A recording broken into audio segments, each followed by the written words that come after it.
हरे कृष्ण। भक्ति केवल एक प्रक्रिया नहीं है, अपितु हृदय की वो अवस्था है जिसमें भगवान श्री हरि से अपने शाश्वत संबंध को पुनः स्थापित किया जा सकता है। और वैशाख मास इस संबंध को और गहरा बनाने का एक विशेष समय माना जाता है। और इसीलिए इस समय वैशाख मास में हम श्रवण कर रहे हैं भगवान श्री कृष्ण की, भगवान श्री हरि की सुंदर पावन कथाओं का। तो चलिए हमारे इसी वैशाख मास कथा श्रृंखला को आगे बढ़ाते हुए सुनते हैं आज की वैशाख मास कथा को, जिससे कि हम अपने भीतर छिपी हुई भक्ति को जागृत कर सकें। तो आइए प्रेम और श्रद्धा के साथ आज की वैशाख मास कथा आरंभ करते हैं। राजा कीर्तिमान द्वारा अपने राज्य में वैशाख मास का अत्यंत कठोरता पूर्वक पालन करवाया जा रहा था और उसके पुण्य प्रभाव से वहाँ की सभी प्रजा विष्णु लोक में जाती थी। वैशाख मास के प्रभाव से यमपुरी के मार्ग की यात्रा बंद हो चुकी थी। सभी मनुष्य दिव्य आकृति धारण करके भगवान के धाम में जाने लगे। देवताओं के जो लोक हैं वो सब भी शून्य हो गए। स्वर्ग और नर्क दोनों के शून्य हो जाने पर एक दिन नारद मुनि ने धर्मराज के पास आकर कहा, हे धर्मराज, आपके इस नर्क में अब पहले जैसा कोलाहल तो नहीं सुनाई दे रहा है। पहले की भांति पाप कर्मों का लेखा जोखा भी नहीं दिख रहा है। चित्रगुप्त जी तो ऐसे मौन भाव से बैठे हैं जैसे कोई मुनि हो। हे महाराज, इसका क्या कारण है, जरा बताइए। देवर्षि नारद मुनि के ऐसा पूछने पर यमराज ने कुछ दीनता के स्वर में कहा, हे नारद मुनि, अब मैं क्या बताऊं। इस समय पृथ्वी पर जो ये राजा राज्य करता है ना, वो पुराण पुरुषोत्तम भगवान विष्णु का बड़ा भक्त है। उसके भय से कोई भी मनुष्य कभी भी वैशाख मास का उल्लंघन नहीं करता। उसके पुण्य कर्म के प्रभाव से सभी लोग भगवान विष्णु के परम धाम में जा रहे हैं। हे मुनि श्रेष्ठ, उस राजा ने इस समय मेरे लोक का तो मार्ग ही जैसे लुप्त कर रखा है। स्वर्ग और नर्क दोनों को शून्य बना दिया है। इसलिए ब्रह्मा जी के पास जाइए और ये समाचार उनसे बताइए, तभी मुझे स्वस्थता मिलेगी। इस प्रकार कहकर यमराज जी ब्रह्मा जी के लोक में गए।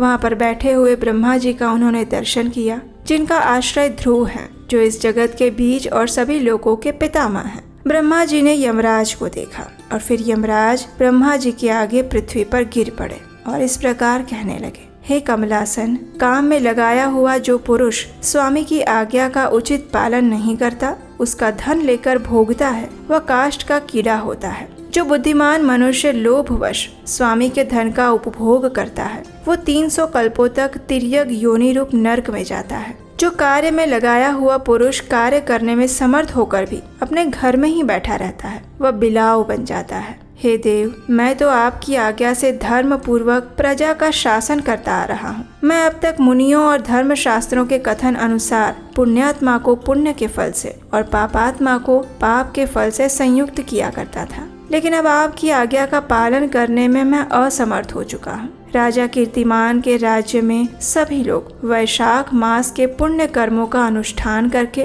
पितरों और पितामहों के साथ वैकुंठ धाम में जाने लगे हैं। उनके मरे हुए पितरों और मातामह आदि भी विष्णु लोक में जा रहे हैं। इतना ही नहीं, उनकी पत्नी के पिता यानी कि श्वशुर आदि भी मेरे लेखों को मिटाकर विष्णु लोक में चले जाते हैं। हे देव, बड़े बड़े यज्ञों द्वारा भी मनुष्य वैसी गति नहीं पाता जैसी वैशाख मास में मिल रही है। सभी तीर्थों से, दान से, तपस्याओं से, व्रतों से अथवा संपूर्ण धर्मों से युक्त मनुष्य भी उस गति को प्राप्त नहीं कर पाता जो वैशाख धर्म में तत्पर हुए मनुष्य को मिल रही है। वैशाख मास में प्रातः काल स्नान करके, देव पूजन, मास महात्म्य की कथा का श्रवण करके और भगवान विष्णु को प्रिय लगने वाले अनुकूल धर्मों का पालन करने वाला मनुष्य एकमात्र विष्णु लोक का स्वामी होता है। और जगतपति भगवान विष्णु के लोक की तो मेरी समझ में कोई सीमा ही नहीं है, क्योंकि हर प्रकार से कोटि कोटि प्राणियों का समुदाय वहाँ पहुँच रहा है, तो भी वो भर नहीं रहा।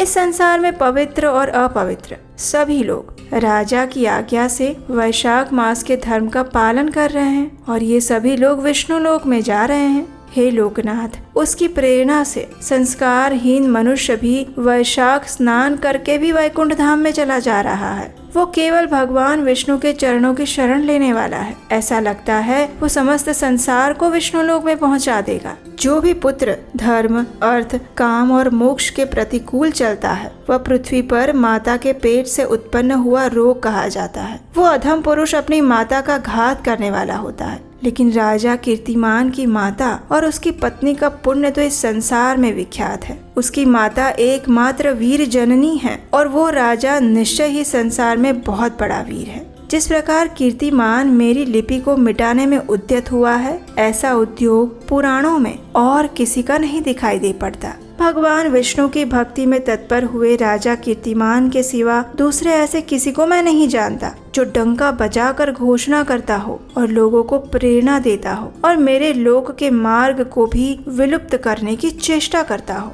इस प्रकार यमराज जी की व्यथा को सुनकर ब्रह्मा जी मुस्कुराने लगे और फिर उन्होंने यमराज जी से कुछ विशेष बातें कही और उसका श्रवण हम करेंगे इसी वैशाख मास कथा की अगली कड़ी में। और हम जानते हैं उसे भी आप अवश्य ही सुनना चाहेंगे। तो अगर आप सुनना चाहते हैं तो एक बार जरा चेक कर लीजिए कि आपने अपने इस उपदेशाष्टकम चैनल को सब्सक्राइब तो किया है ना, नोटिफिकेशन तो ऑन रखा है और साथ ही हमारे व्हाट्सएप कम्युनिटी ग्रुप के साथ भी अवश्य जुड़िएगा। उसका लिंक नीचे डिस्क्रिप्शन बॉक्स में है। अगर यूट्यूब में आपको नोटिफिकेशन नहीं मिला तो व्हाट्सएप ग्रुप में तो अवश्य मिल जाएगा। तो चलिए इस वैशाख मास की महत्ता को समझते हुए, उसकी गंभीरता का ध्यान रखते हुए इस मास में अधिक से अधिक आध्यात्मिक और धार्मिक अनुष्ठानों में संलग्न होते हैं और परम भगवान श्री विष्णु के चरण कमलों का आश्रय लेते हैं। हरे कृष्ण।